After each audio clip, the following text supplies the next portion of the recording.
शकाशाच्या राजकारणामध्ये नीतिमत्ता ओंडक्यासारखी वाहून जाऊ नये, एवढंच आमचं म्हणणं आहे. काल या विषयावर एक भूमिका मांडली होती. कल्याण डोंबिवली जे घडलं ती महाराष्ट्र नवनिर्माण सेनेच्या संदर्भातली त्यांची पक्षाची भूमिका नाही असं त्यांच्याकडून सांगण्यात आलं.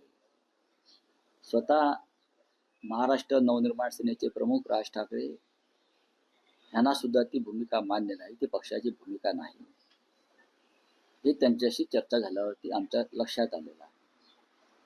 पण तुम्हाला जर स्थानिक लोकांना अशा प्रकारची युती करायची होती तर तुम्ही कल्याण डोंबिवलीमध्ये शिवसेनेबरोबर युती करायला नको होती.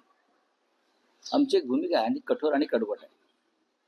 शिंदेच्या बाबतीमध्ये व त्यांच्या गटाच्या बाबतीत त्यांनी महाराष्ट्राच्या पाठीमध्ये खंजीर बसल्या. भारतीय जनता पक्षाबरोबर तुम्ही दोन पर्याय होते. खरं म्हणजे तिथे शिंदे आणि भाजप एकत्र येऊ शकतात. तिथे तुम्ही एक पाहिलं असेल की महायुती म्हणून ते लढले असं वाटतंय मला माहित नाही. तिथे शिंदे आणि भाजप महायुती म्हणून एकत्र येऊन सरकार बनवू शकतात त्यांचे जे काय ते. इतरांना त्याच्यामध्ये घुसायचं कारण नव्हतं, हे माझं मत आहे.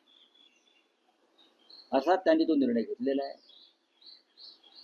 कोणत्या पातळीवर घेतला आहे ते त्यांनी सांगितलेलं आहे. त्याच्यावरती आता आम्ही याच्यावरती चर्चा न करता आम्ही अंतर्गत चर्चा करू. राजू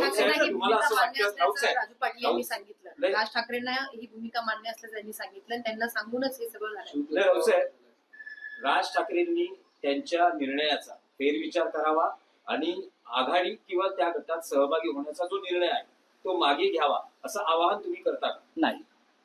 जेव्हा त्यांच्या पक्षातर्फे सांगण्यात येतं की हा स्थानिक पातळीवरती घेतलेला निर्णय आहे आणि आम्हाला या निर्णयाची आम्हाला कल्पना नाही, हे जेव्हा कोणी सांगतं तेव्हा आम्ही त्यांच्याशी अंतर्गत चर्चा करू.